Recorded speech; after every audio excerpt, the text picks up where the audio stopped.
ঘটনা তো তারা একটা ইস্যু গাড়ি আগত থেকে ডাক্তার দেখায় আমরা আজকে 2 নম্বর গেটের সামনে এখানে তো নিজে নিজেই রাস্তার পাশে মানে অ্যাক্সিডেন্ট করছেন। কজন আসলো গাড়িতে? তো ড্রাইভার নিয়ে তারা 4 জন, 2জন পেশেন্ট প্যাসেঞ্জার, ড্রাইভার নিজে। তারা কি আমরা তারা কিষানগর পাশে তারা কিষানগর হসপিটাল আইনা পড়েছি। তারা কোন জায়গা থেকে কুচিতে আসে?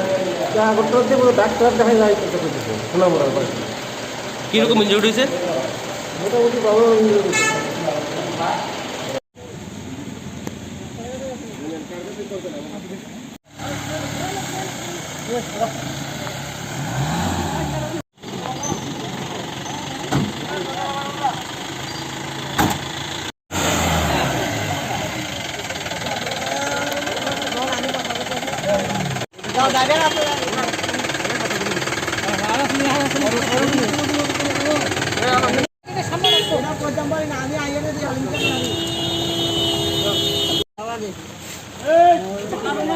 মোবাইল